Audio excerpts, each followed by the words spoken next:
Thank you so much, and thank you for organizing this fantastic conference. I had to change my title a little bit. I was updating my slides daily. Thank you, Mr. Trump.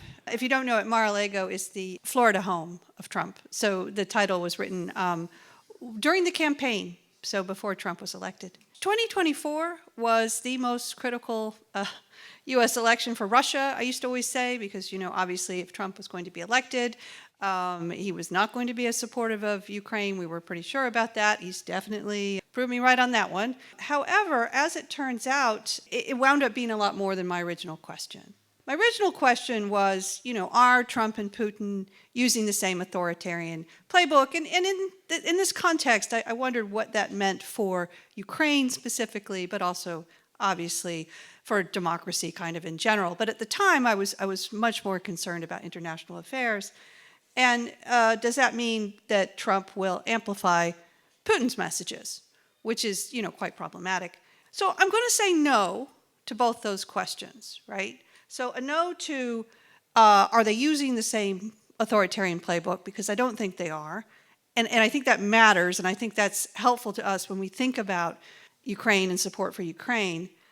And will Trump always amplify Putin's messages? And again, well, he certainly did this week, so again, thank you, Mr. Trump. I don't think he always does.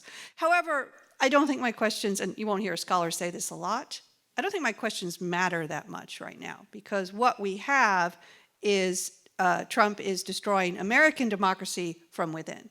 It got very confusing for a lot of us in the past few weeks about how do we talk about the role of Russia in this, and how do we talk about international affairs.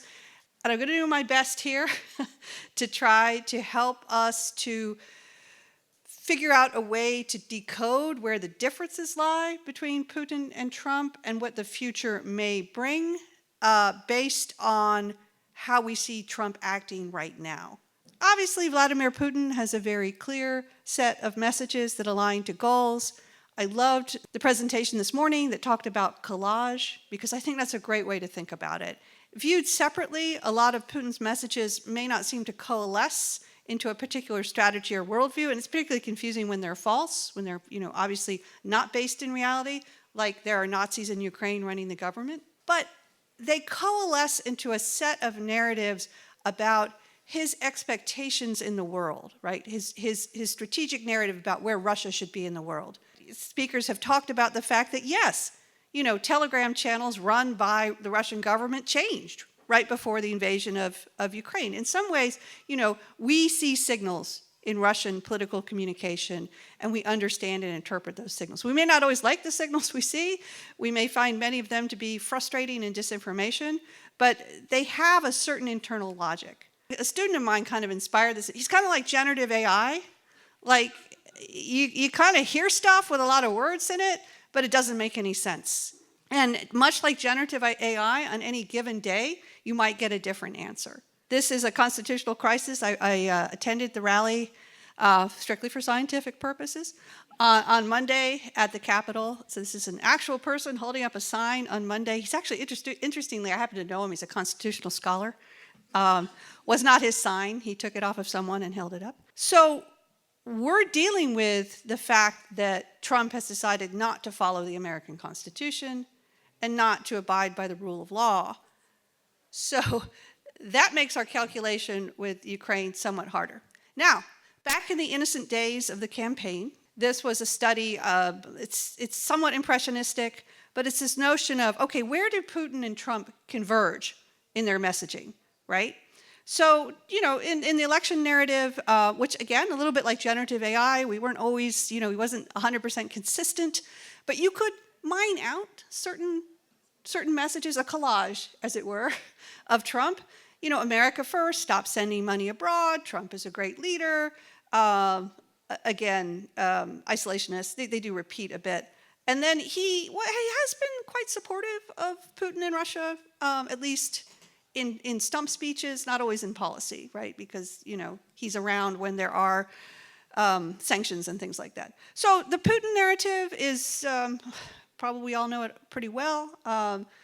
The West is out to destroy Russia. Ukraine has no right to exist. Again, the West does. So we're looking at the convergences, right, in the middle. both Putin and Trump, up until quite recently, were critical of NATO, but in slightly different ways.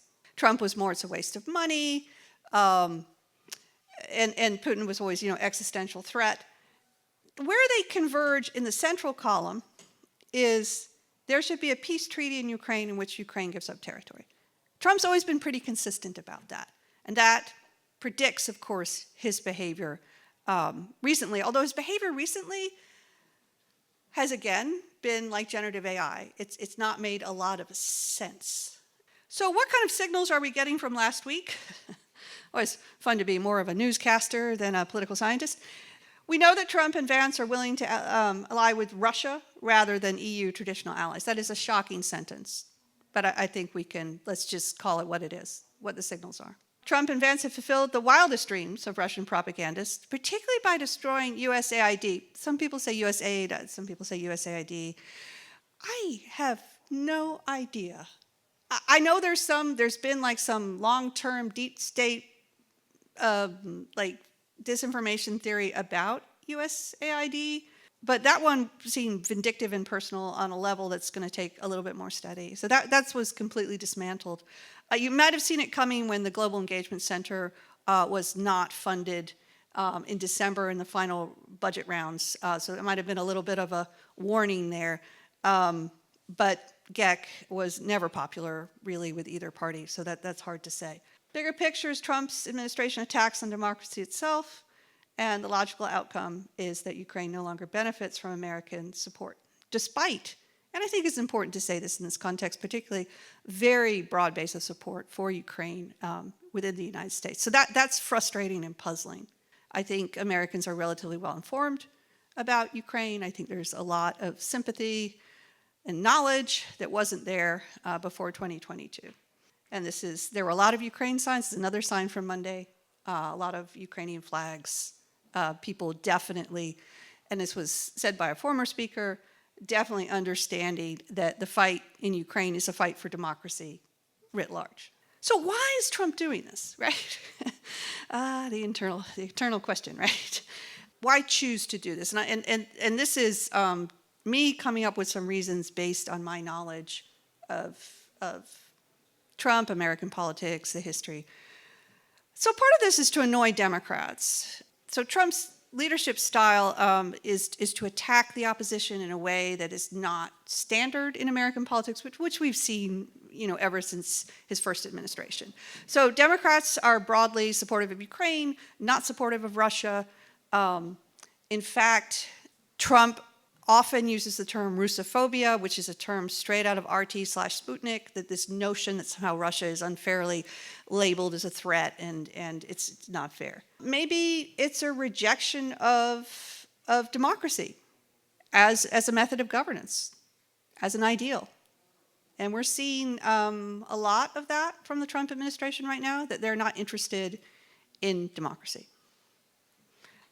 Maybe he really loves Russia. Now, the most common question I get when I go to talk about Trump is, do the Russians have the tape? And I'm like, first of all, I don't study sex tapes, although I think I might be more popular if I did. But no, I have no idea if the Russians have dirt on Trump. And I think that tends to be a little bit beside the point, because if they did, I think he'd put it on Truth Social or monetize it. I don't think he's a guy who's worried about that.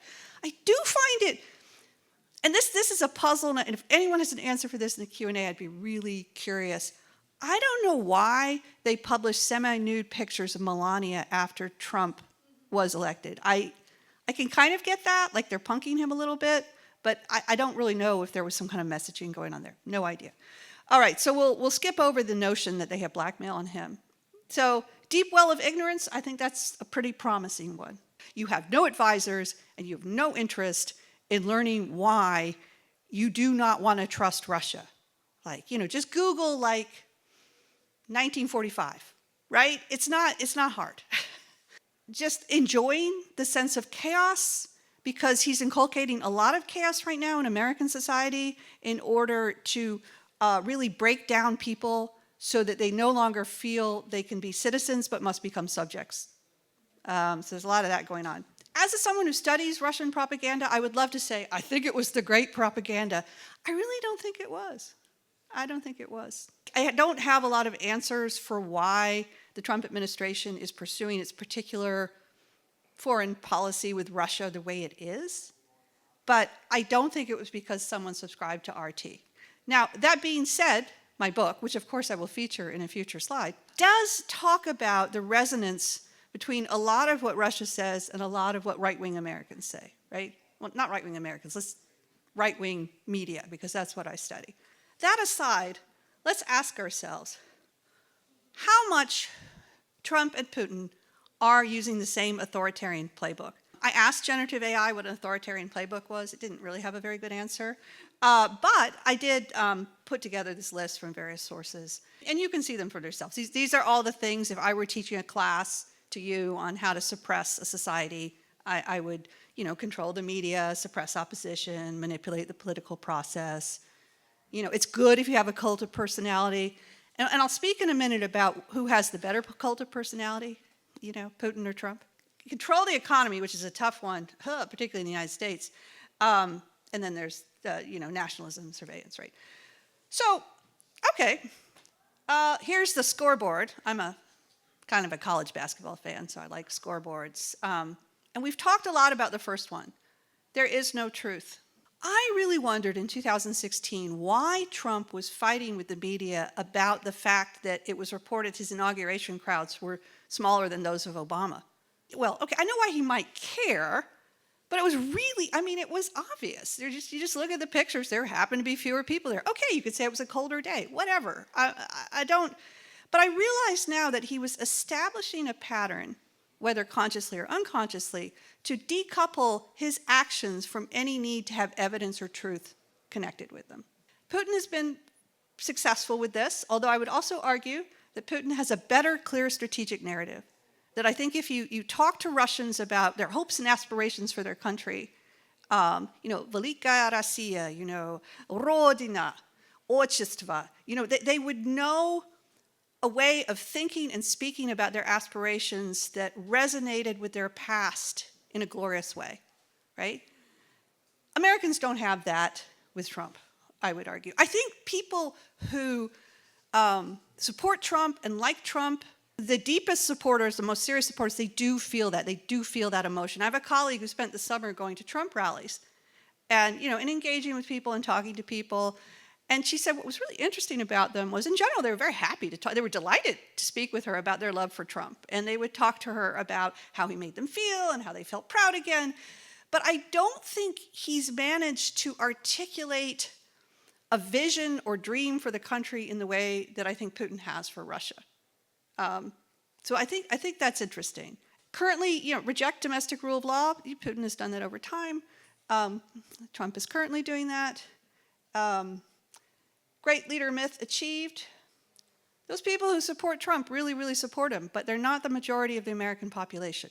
Teasing out how many Americans are deep and true believers of Trump is difficult. It's not the 75 million people who voted for him, right? He won.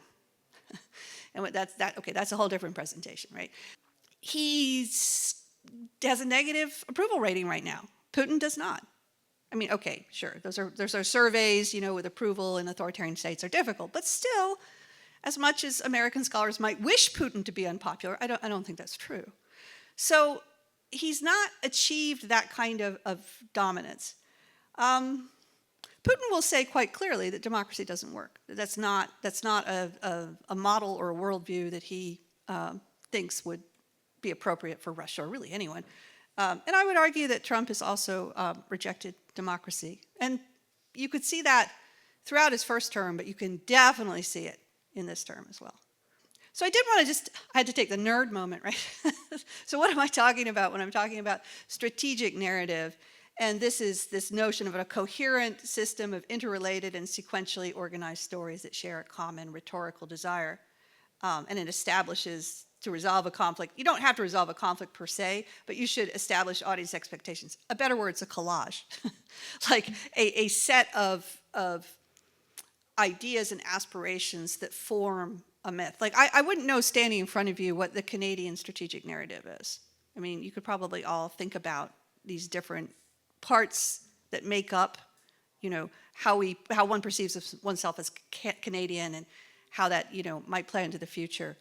And I think Americans used to have a kind of useful myth that America was the shining beacon on the hill, that America was where democracy worked, and America had thrown off British dominance and became this wonderful melting pot that welcomed immigrants from around the world and built this new society.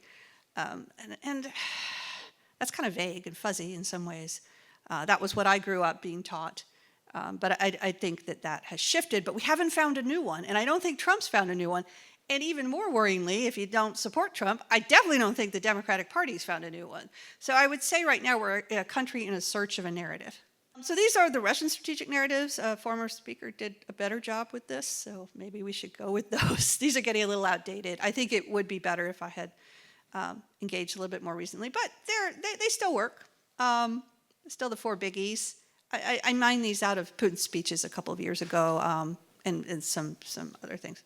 As much as I can figure it out, I would say these are the relevant Trump strategic narratives. He's moved from being isolationist to actually signaling that he wants to join with Russia, and the same ones, let's stop spending money abroad, or I said sending, but spending. He is a great leader, and he has this support for authoritarian leaders. The one in red is the one that is newer and the one that I find most perhaps different and I want to say challenging or frightening. The notion that democracy is over, right? That he's not interested in democracy anymore. That's the end of really what I wanted to say today. If you'd like to read my book, I talk a lot about how this all happened. You can download a free chapter. It's media-politics.com or just email me. I wasn't clever enough to put up a URL code. The final thing I just wanted to point out, and we've all kind of struggled with this today, right?